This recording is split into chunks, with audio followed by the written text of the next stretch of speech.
Okay. Um. Okay. Well, if I'm gonna say something, I'm gonna say something. Okay. This is gonna be a thought. This is gonna be a thought about love. Um. God is love, and so considering that God is love,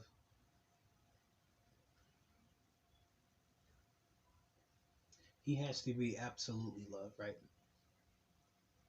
And if God is supposed to be absolutely love, then and therefore absolutely good, that means no evil can be in Him to do so.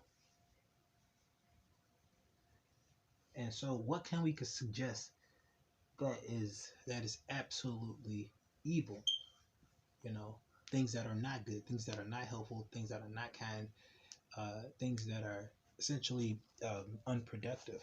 You know, well, maybe not even that, because even evil produces things that seems to be good. But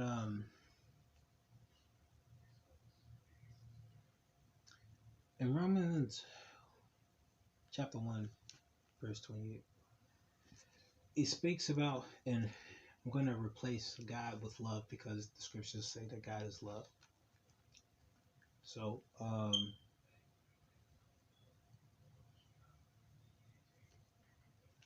so 28 says, and just as they did not see fit to acknowledge love any longer, love gave them over to a depraved mind to do those things which are not proper, being filled with all unrighteousness. That is, things that are not right, wickedness, things that are wrong, greed, taking more than you need,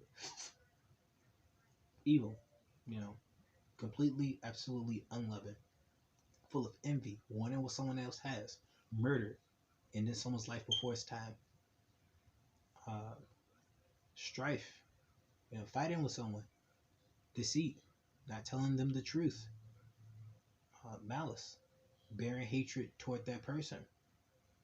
They are gossips.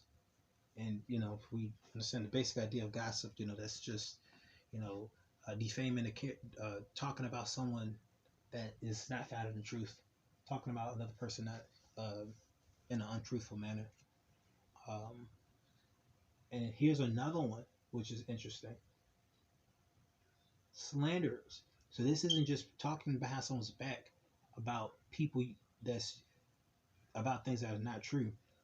These are also people um, who destroy someone else's character behind their back, or even destroy a character to their face.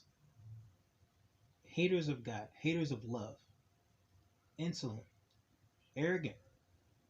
They believe themselves. They have this self confidence to the point of of not having reason. Boastful. They like showing off their accomplishments. You know, they show it to an excess. Inventors of evil, inventors of doing unloving things, disobedient to parents. They do not listen or obey their parents, without understanding. So they cannot learn. They will not learn. Untrustworthy.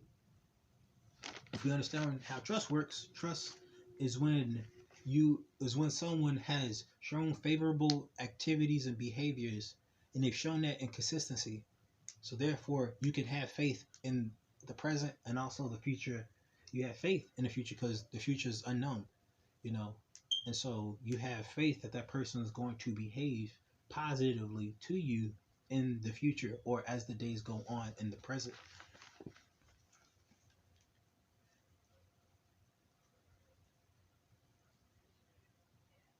Unloving, so they're not loving. Unmerciful, they do not have mercy.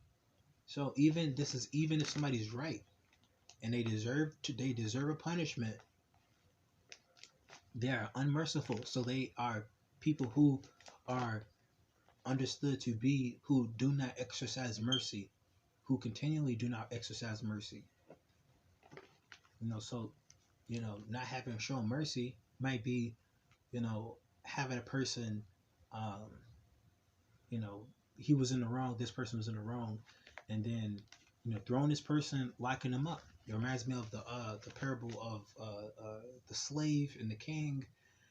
And the slave had a it was like a man, I can't say a manager, but like a head slave. And this slave paid was basically, they owed this king debt, or like the master, I think it was the master. This head slave owes this master money.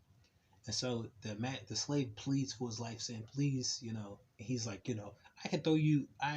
The master could have rightfully thrown that man in jail or had him killed or whatever. He could have done whatever he wanted because he owed him money. He owed him something that he should have been paid back.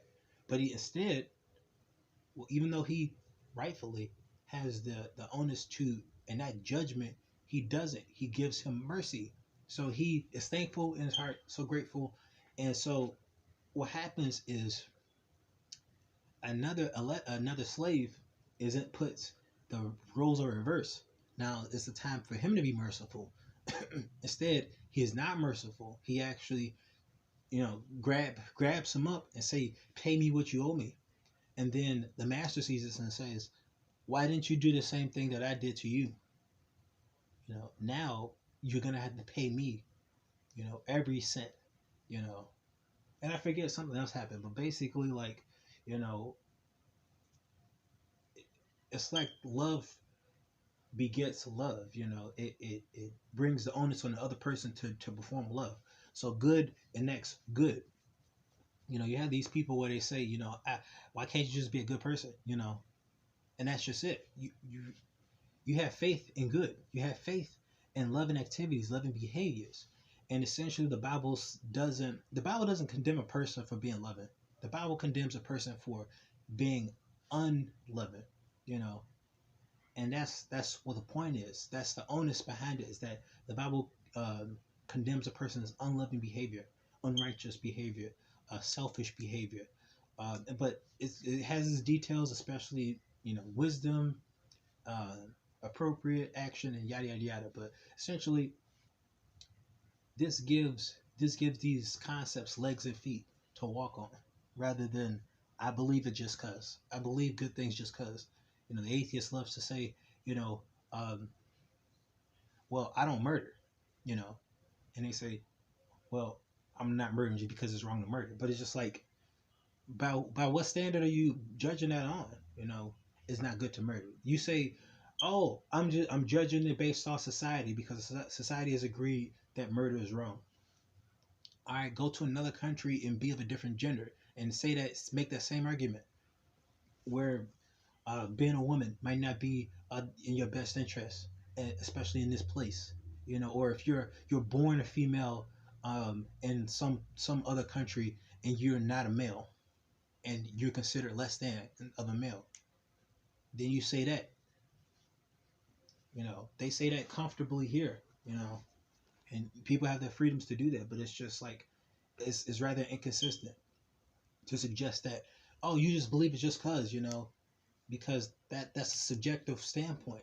Just because society at large follows it where you're from doesn't mean everybody else. So it's like, it's just a convenient truth you tell yourself. I don't know why I brought that up. I think it was oh yeah, like having faith in good.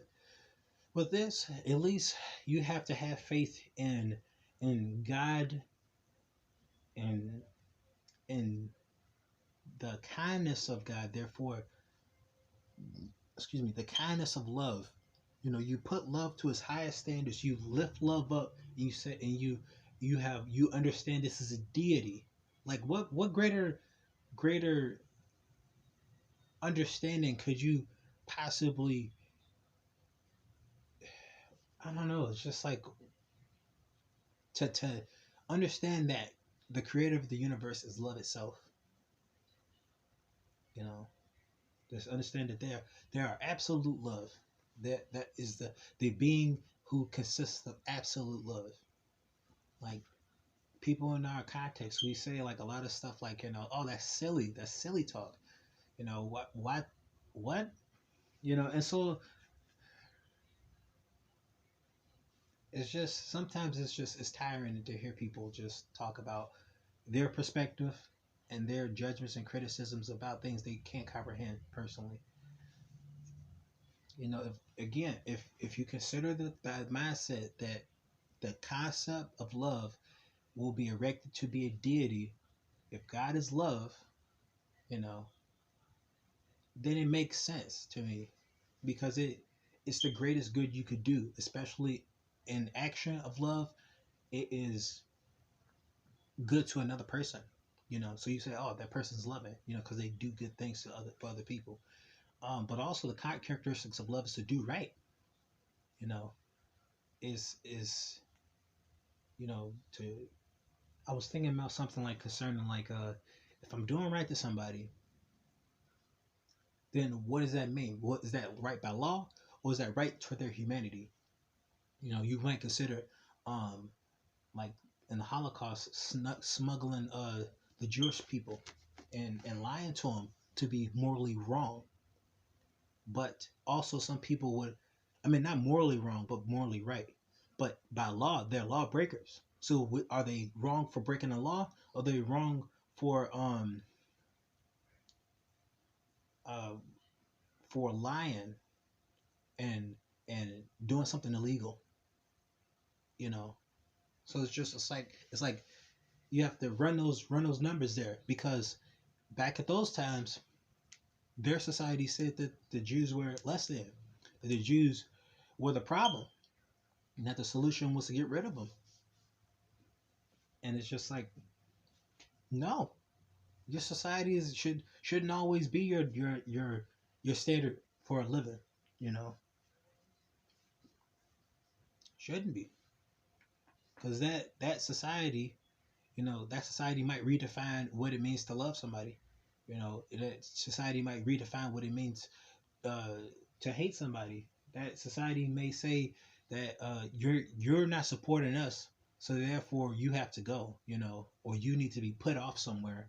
You know, like in China. You know, from what I can understand, there are fellow Christians that are getting um, thrown out, or their churches are being smashed. You know, probably because they're not trying to obey what the Chinese government calls them to do, calls them to follow. I don't know. I don't know in specifics, but I do know this stuff is happening. And given what China's communist, so they don't really believe in a faith per se. They don't believe in God. Maybe they believe in Confucianism. I don't know, or Taoism or something. And so it's like, you know, your loyalty is supposed to be to your people, right? I mean, I could be wrong. I'm not too sure.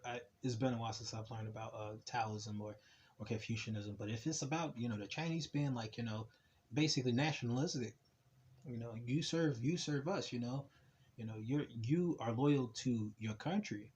You're not loyal to Jesus, you know. And then a Christian is like, you know, I'm sorry, my belief says that I have to be. It has to be done. You know, I can't. I'm gonna obey you and honor you, but if it comes down between honoring you and honoring the God I serve and adore and love, and then it's like I can't deal with that. And again, that Christian's got the each Christian has to make that decision at the time when it comes when the rubber meets the road, when the hard times come. You know, what do you believe?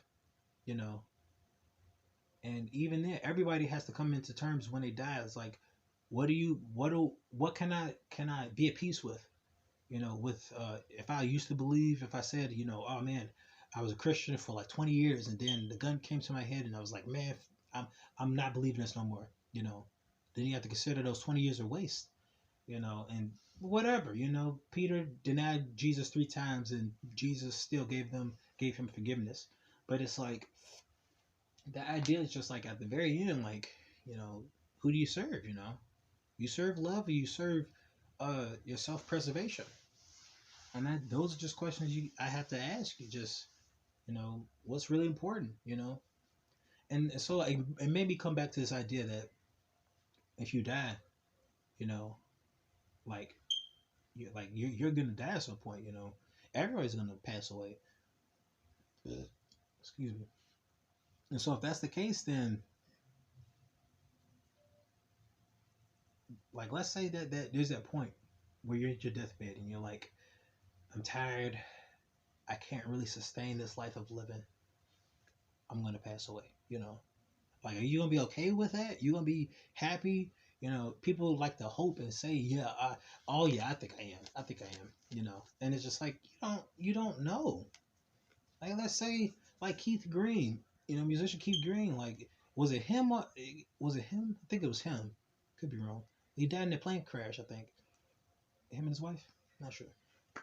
But let's say you were at a plane crash, right? Like your plane was nosediving and or about to crash with no hope of recovery, and you're like, this is it. You got the gas, the mask coming on. You're doing your best to just keep calm. You got people crying. What happens if it's a similar incident with 9/11, or somebody hijacks a plane? Now we have air marshals now, but like, what happens if the worst comes to worst, and you guys are, you have to say your goodbyes, call somebody, stuff like that, and start doing some stuff. What happens when like there's certain doom? There's no chance of survival. There's no chance of you getting out of this alive. What are you gonna say about that? What are you gonna how are you gonna feel? Because like, what if this is as you're trying to live? You know, like you never know. You never know. Life just comes and kills you indiscriminately. Sometimes, many times, I bet natural disasters come in, take you out like that. So it's like you gotta ask yourself, like, you can't be just wishing on these made up excuses and ideologies, just like, just believe because it's good to do. It's just like, I mean, you can, but like, if you don't believe in a God, then that's it. You're done. And you know whether it matters you did good or bad, like you're finished. It would be best that you do good. But that's me believing in love past me, and believing that love will take me to a place that's like, that's, I guess it's good for me. That's loving for me. If I believe in the soul, then it takes me there. You know, and love takes the core of who I am, and then takes me with it. So I mean, and that's just it. I don't know. People, it's just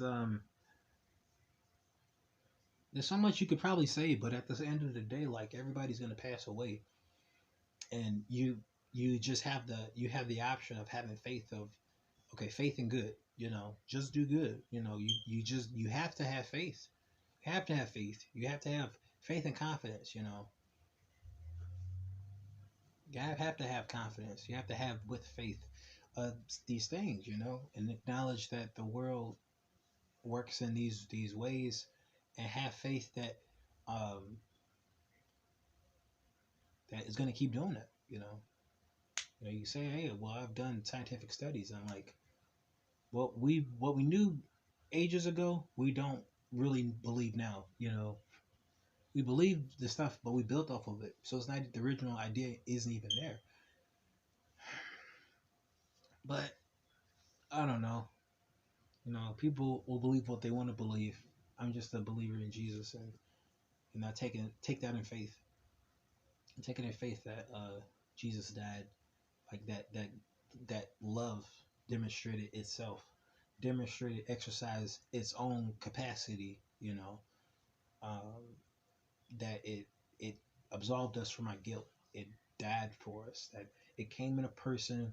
The supernatural force of the Holy Spirit came in a person, and showed us what it was like to fully love a person, to be a vessel full of love, a vessel that had full capacity to love somebody, and not just somebody, everybody. And to have this vessel that wasn't selfish, that was fully loving, that was fully divine, to live, to help us to walk in a better way, and to die, this vessel, this pure vessel, die for anyone who trusts and believe it, can be absolved of their guilt, of the things that they have done. They have faith. you know. And again, like consider this: everybody has done something that's not right, and people love to sit here and say that, oh, so I stole a pencil in seventh grade. I'm like, there's plenty of stuff you do today that is not right. There's plenty of stuff you don't even consider that's right or wrong. You know, you consider yourself every day. You know, who knows what you've done? Maybe you drove, you cut somebody off. You thought of yourself more than them. You know, or I don't know, what you play. I don't know. I was gonna mention a video game, but people, I don't know. I guess it just tiresome because I know that if somebody takes it serious, I don't know if it's taking it seriously, but if they really take it so serious to make a response video, then it's gonna be like, what is this? This doesn't make any sense, and yada yada yada. And it's like they're gonna make up their own opinions about it. But I don't know. I And then people like to berate somebody, because we think different, Like I don't like that, like, because it's like they're not even willing to discuss issues. They just want to attack your character because whatever reason, maybe their beliefs, maybe my beliefs are just so different that they can't tolerate it, and that's just it. People just act very. They are so tuned into self that anything that sounds different, that seems different, is just in their eyes justified to be harassed, justifies to be not just criticized, because it's like, if we want to debate, let's debate. If you want to challenge each other's ideas, then let's do that. Let's dive deep and let's get to the bottom of things. But it's like some people just don't want to do that. They just like, man, they would rather declare in their multitudes that they're the winner. You know, they'd rather sit here and say, I'm the winner. There's no contest, and then have their friends to agree. And so in faith, they say, well, I'm the winner. You know, and they say, I'm the winner because all my friends agree with me that I'm the winner. And here's my reasons. Reason is, it's not that I dove deep. I mean, maybe the person dove deep, but person has their reasons, and people who agree with them was like, yeah, he's right. This other guy's wrong. This other guy's dumb. And it's like, it's a different opinion. And that's simply it. Like, we all have to have faith in something, right? All gotta have faith. You know, I believe it. I believe God being love, being the deity that we worship, giving thanks to love, giving thanks for love that has been worked throughout the world, and is leading other people to love each other, and trying to be as best as we can be, and trying not to be too so self-centered that we then eventually deny other people, or we try to develop this echo chamber for ourselves where only our opinions and our beliefs and our behaviors matter, or and to make sure that set of belief systems pervades and that everybody else's doesn't, and it's just in the Bible, like it says, like, for this reason God gave them over to their degrading passions, you know and it's just like, excuse me, love isn't gonna sit here. Love's gonna give you a chance, you know it's gonna give you a chance to just ride this out, like, you like if you want to live like this, fine, do it, live like it, but don't sit here and tell me that, oh, what I'm doing is absolutely true, what, like, no. And I mean that for the opposing party. Like, you want to live however you want, gay, straight, bisexual, whatever. I'm a believer in heterosexuality, but even then, heterosexuality has its limits. Heterosexuality, I mean, and not even, I mean, yeah, is in Christ doesn't call us to be polygamous. So there's one standard of heterosexuality that isn't um, promoted. You know, so just because you're heterosexual doesn't mean you do anything you want. When you're married, it's a monogamous relationship, so you're stuck with one person for the rest of your life until that person's dead, until that person's body is missing. Well, that's not really a nice thing to say. Until that person's is dead, and hopefully it's they live a long life, and hopefully it's from natural causes, and hopefully that person lives healthy and lives a long life and lives happy. But yeah, so that person's life ends, and that person is united with one person, and so it's kind of interesting because it tells us like it not only says like get married, and if you desire to have if you don't want to burn with lust, then get married. I think a great thing is traction and all that stuff is good. It's helpful for the process, and having a good friendship, that's helpful for the process, because it's like Amos 3:3 says, how can two people walk together if they don't agree? So that's uh, a clear point that just suggests that, like, you know don't be with somebody who's gonna like cause trouble for you. Be with somebody who you can agree with. you know and some people will say that's bad, but it's like that'll help you far more than someone who wants to disagree with you all the time. A good friend will at least be there, have a good reason to be around you. You guys like hanging out with each other. you know versus somebody who may not be a friend. Maybe they like you because you look great. Maybe they like you because you got money. All these temporary things. And of course, personality can be wiped away if you get amnesia. Of course, you could be a completely different person. But it's like, it's just kind of like interesting because it's all these temporary things, they're not really good. Um, but even if you are using these temporary things, the Bible still calls you to live, and that these two people have to agree. And they both have to be Christians, and they both have to live this life of godliness. So it's like, if it comes down to living life in godliness, then this person you stuck with, while you deal with their humanity and while you practice um, loving behaviors for yourself and for others, but essentially for others, because, and I'm not saying I have it down, but the point isn't me. The point is just giving the truth out. Um, it's just simply believe in God, believe in love, and believing that love will change somebody. That that having persistence and faith and being loving will eventually reach somebody. If that person really is selfish and sinful, and they just want to be who they want to be and do what they want to do, then that person will probably get tired of you, or at least be like, man, this person's consistently loving me, constantly loving on me, not being selfish. You know, they can't be in the blame because they're trying to do right. They're trying to walk in the right way.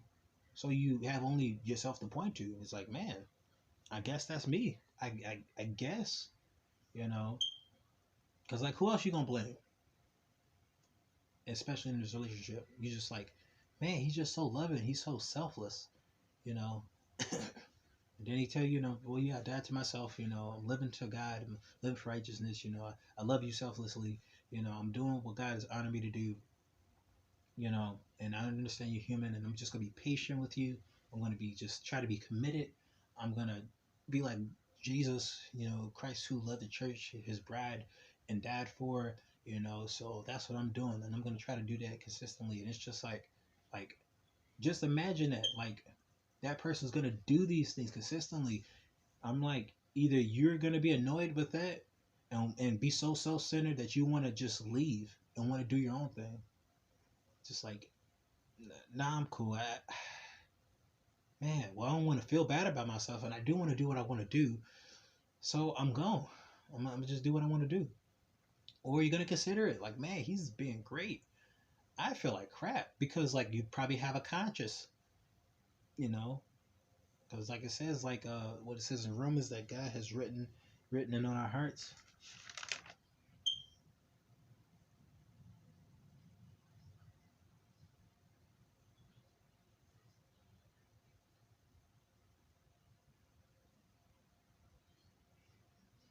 It could be Romans 2. But yeah, so it's like everybody has a conscience. They say it's again, it could be in Romans 2 that way it says like the law's written on our hearts. Even if that person's a Gentile. So it's like they haven't been brought up in God, but they're a Jewish person. I mean, they're a Gentile, so they're a non-Jewish person, so they don't really know God, but they have it written on their hearts. So it's like they inherently know. They know about morality. They know about love. They know about loving actions. They know about doing right.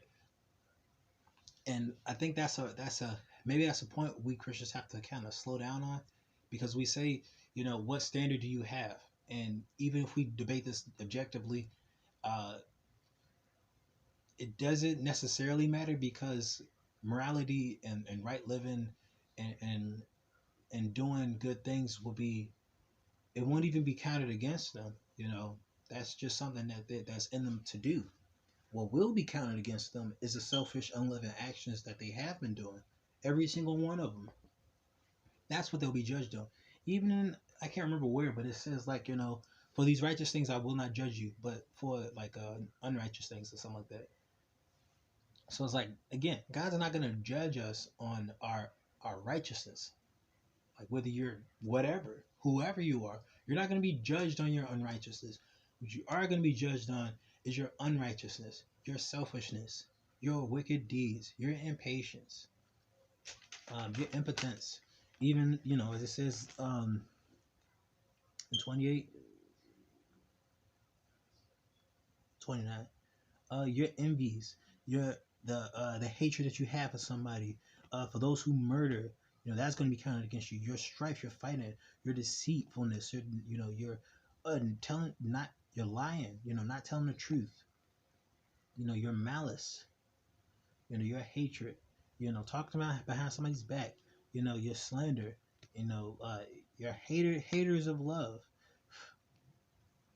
your disobedience, the fact if you make up ways of doing evil, you're bragging, your arrogance, not listening to your parents, if you're not obedient to your parents, you try not to understand, you're self-absorbed where you can't see, you're not trusting, I mean, not trustworthy, you know, and a bunch of other stuff. And it's like people feel bad because they don't like their negative aspects of themselves being blown up and saying, man, like it's offensive.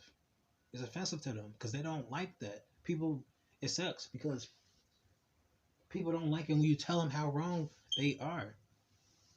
And I'm not saying like to just kind of beat you over the head with it. I'm like, if you have these things, let's move forward. Let's move past these things. If you're a believer in God or something, if you consider Jesus, then it's like you don't have like as you draw breath, you have hope. You have hope to fix that. You have hope to get that fixed and get yourself changed for the better. I mean, and that's another thing. That's like a perk, is that when you start moving in love, this stuff comes back and blesses you. It's not just monetary blessings. It's like a peace of mind, a peace in your heart, a joy. You have your worries. No matter what happens, your joys will be remain intact if you stick to God and you appreciate, you walk in appreciation, you thank love for being there, for being loving, for just giving you value, for you thank God in for demonstrating His love in Jesus and absolving you from your sins and therefore giving you a new way to walk. He said, when you believe in Jesus, your sins are clean. He's not holding those things against you. But for those who don't, He's holding those things against you. And it's not like you believe in Jesus, so you murder people, and that's, hey, it's cool, man. I believe in Jesus. I'm A-okay. It's like by your actions, you'll show your allegiance to Jesus. You know, and it'll just kind of show you like, what do you really believe? Like anybody can profess belief, but it's like now it's time to obey. You obey Jesus.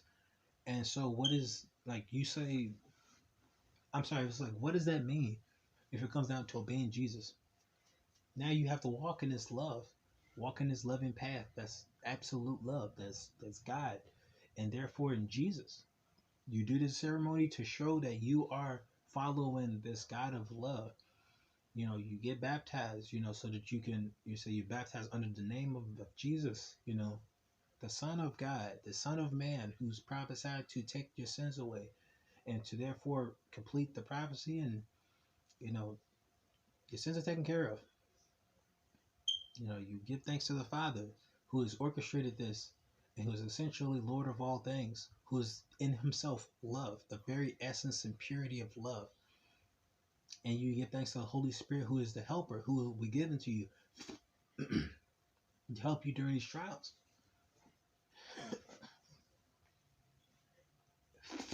Sorry. And so you're baptized. It's a ceremony. You now you from an old man who have denounced the ways of the flesh, denounced the ways of wickedness and evil. And now you've come alive to this new way of living. The old man is dead. The new man rises up from the grave as you conform to love. That is God Himself. That is um, in the very nature of man, Jesus. We now emulate to be like Jesus.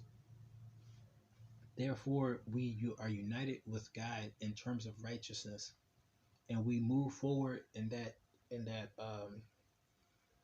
escalation to be more like God, more like love, more like pure, absolute love.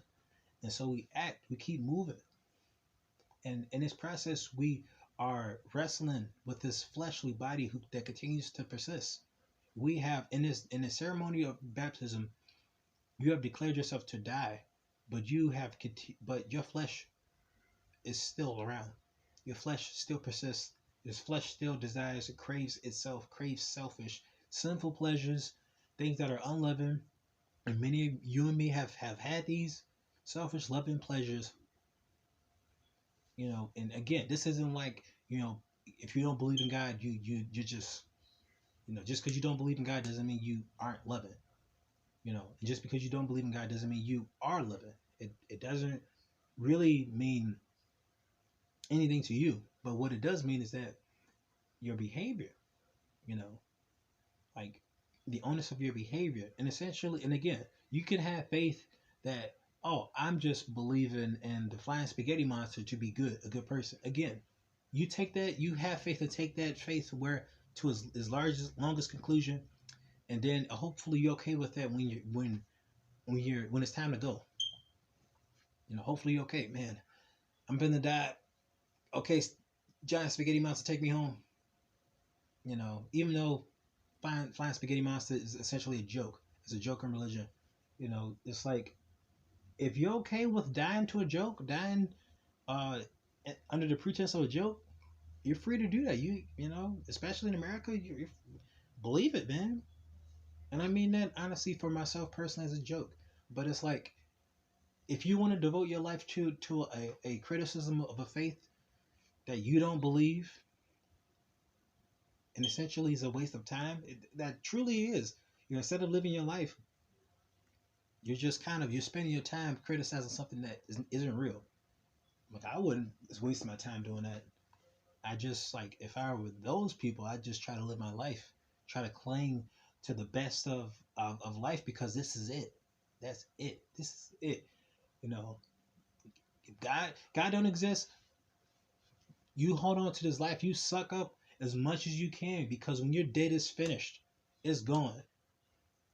And again, some people have said, "Well, did you have any consciousness before you arrived from your mother's womb? That's going to be how this happens now." I'm like, that's again, who cares about philosophy when you're dead? That's something for your kids to worry about, or maybe not even your kids, but some other kids to worry about. That's their problem. If you don't believe in anything, when you're dead, it's gone. It's finished. Your memory is just that something. Something that can be explained away using science. It's just it could be just like images in your brain, or things to help you cope with sleeping at night or whatever. Like I don't know. Like you don't exist anymore. You're just a thing. And like, you know, maybe that photograph of the person that didn't believe, it could have been just what isn't it like light photosynthetic light? I'm not sure. I need to just take my biology class again. But essentially, it's just like it's just the image. It's just the arrangement of stuff, of what particles, molecules, light particles, whatever. It's just an arrangement of stuff, and that arrangement probably is like conditioned by the brain to emote some sort of stimulus. It doesn't really mean anything, and essentially everything is just like moving atoms, just moving stuff, and your body's animated. It just, I don't know. It's like if you could definitely explain life in a way that makes the core inherent values of things meaningless. And you have to have faith. You have to have faith that that's what you want. And if that's what you want, then go nuts. Have fun. Have faith. Have faith in this thing. But for me, as they say, me and my house, I'm going to serve the Lord. I'm going to serve the God who is love. I'm going to lift love high. I'm going to serve love. I'm going to try to especially reconcile people with love. Some say it is like, why can't you let people believe what they believe? I guess for me, because it's rather irritating that people don't, like, people settle for stuff. And it's funny because they don't like to settle for anything in life. They want to have the very best of living. And some people can settle with a simple living. That's okay, like whatever. But my point is that if you're okay with living that, do it. But if you're hungering after something more than what these atheistic, secularists, whatever you want to call them, tell you, if you're hungry for more, then why not get more? Why not have that opportunity to be like, hey, here's Jesus. He's the God who is love itself. So therefore, God showed himself in Jesus, who died for you to absolve you from all guilt and shame. So therefore, you live smart, you live well, you live wise for love's sake, for the God who is love. And it's like, man, this guy's crazy. It's just like, is it crazy to love? Some people say it is. Some people say it's crazy to love. I'm just kind of encouraging people who are looking for stuff and they say that's fine, just don't force it on others. It's just like, who's forcing anything? If you go to this video, you were not forced. I did not have anybody take you at gunpoint and say, here, look at this video and you better look at the whole thing. And it's like, no. You looked at this at your own free will and volition. You look at this and you say, this is real. Whatever. Actually, sorry, I got caught up. But if you like, again, if you're hungering after this and you want to have faith in something actually important, something that's like you could believe, like, okay, I have a soul, and then when I'm dead, I had take belief and take faith that I'm gonna be with Jesus, and then even if even even if there was a case that God just absolutely wasn't real, let's just consider that thought. Your mission was to make the inherent value that is love, that as we all understand and recognize love and doing right. You make that an absolute, which is already in the Christian belief, God already, you already done a great service. Some people don't, some people, just like Romans says, for this reason, God, wait. Oh,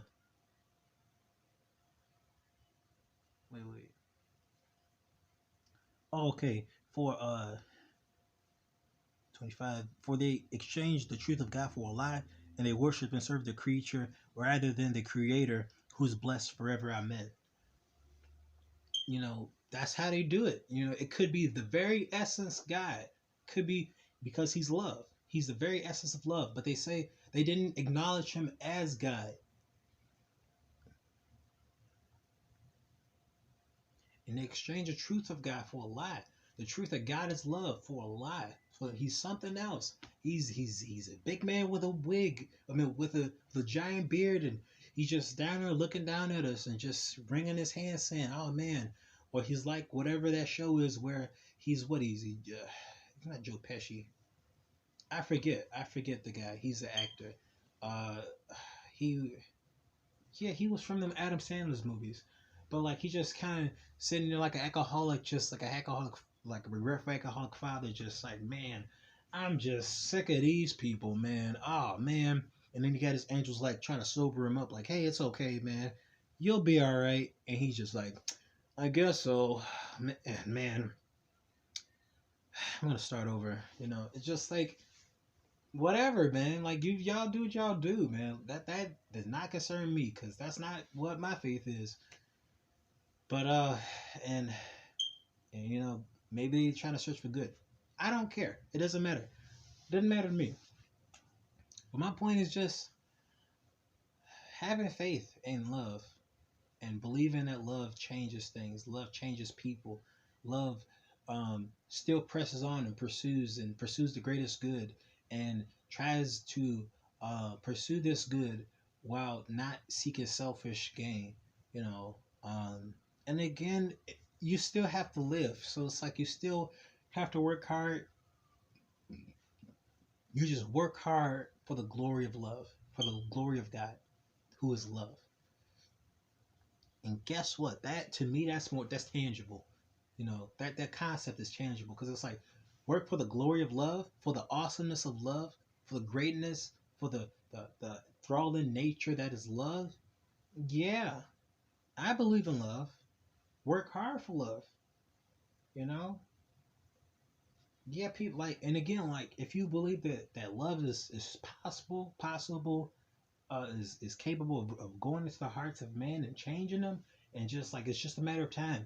And if it's not a matter of time, then that person's gonna meet their end, essentially. Or like, and it's not just that. It's not that I'm trying to wish misery on them. It's just an unloving mentality will not an unloving mentality, an unloving heart, an unloving practices. It'll always backfire. It'll always come back on them. Maybe they'll live quite nicely, but something will come. Something will come. Something. Life hits again. Life hits indiscriminately. It hits. And just like when Jesus said that when the pillar of Siloam indiscriminately killed those people, he says again, and I always keep mentioning this in my videos. It's just, it if it hit people and it crushed them and killed them, he was saying, "Are you greater than they? Were you more righteous than they? Did they deserve it? Did you deserve it?" You know, he was like, "No." So it's like, I keep forgetting what he said after that, but I think it was like, uh, practice like fruits of repentance or whatever. I don't know. I forget. But again, like, focus on what's more important. If life just comes and indiscriminately offs you, and it didn't do it because you're a good person, it didn't do it because you're a bad person. People like to say, "I'm a good person, man. Why did this happen?" It Life indiscriminately happens. You know what's something you can't control? How loving you are, how loving your outlook is, how grateful you are, having a grateful heart, grateful mind, having a mind that's set on peace, that's set on love, that's set on trust in God, trust in love, trust in love, trust in love. You know what? Like, you know what that sounds like? Trust and love. Like, people believe in love, but they don't believe in God, which is strange. But that's because they have this preconceived notion of who God is. They think God is kind of like them, but perfect, or rather ideal. And at the same time, maybe I don't know what that is. Like maybe they think that that's them, with like great power, And I don't know. Again, life comes indiscriminately. So when people get diseases, Christians get cancer. Christians go through troubles. Christians get killed indiscriminately. All these things happen to Christians. Some Christians live long, some of them die short. And again, Christianity doesn't shy away from these problems. They just say this stuff happens. Some people are interestingly enough, they don't count that idea from Christ when he speaks about the pillar of Siloam falling on them people and killing them indiscriminately. They say, "Well, you didn't have enough faith." What do you mean? Faith in God? God is love. You believe in God, he sets up a place for you, in heaven. And while you're down on earth, he helps you have a mindset to deal with life and its many troubles and its many wickedness. As he gives people the freedom, he gives Satan the freedom to move. He gives people who act unrighteously, the freedom to move because he's love. He's righteous, so he's patient. Because he wants them to change, but he knows that there are going to be people who won't change, who will choose themselves over everything else. He knows that. So he's like, those are going to be the people who will receive his eternal judgment because these people have no intentions of changing. They don't want to change. They don't care about changing. They just want to pursue and prefer themselves over everything else. And they want to pursue their own glory, whatever. Like there's no hope for them.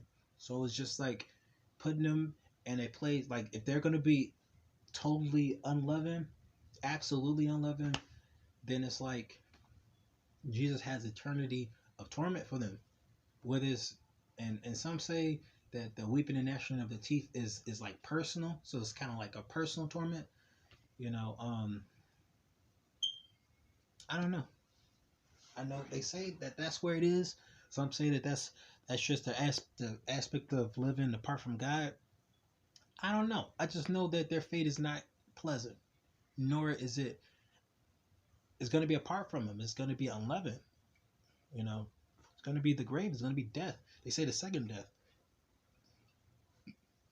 So perhaps the first is the death of the body, and the second is the death of the spirit. The death of the purity of a person, the core of their being. In torment, um, maybe in pain. I don't know. They say the weeping and gnashing of the teeth, so maybe they're just doomed to themselves, or doomed in fire that hurts them, hurts their souls. I don't know. I don't know. Maybe there's scriptures in there that I missed. I haven't read fully. I just read like the New Testament stuff. So this is a vending session. I'm still gonna post it because these are just thoughts I have in my mind. It's just like, you know, instead of just venting in a prayer, I just thought I'd just make a YouTube video about it and just kind of just see where that goes. Because it's like you deal with people, man, and you hear people say stuff, and it's kind of like, especially for myself in the moment, I'm like, what are they? What?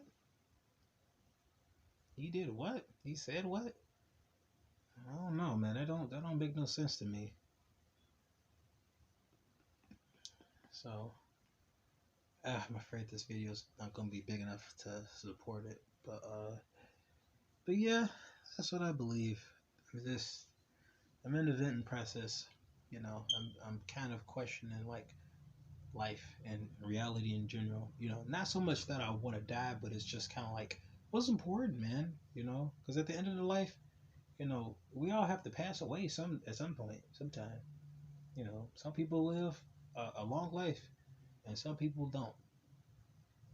And it's just like, am I gonna be? Am I living like I'm dying? Do I realize the reality of my life?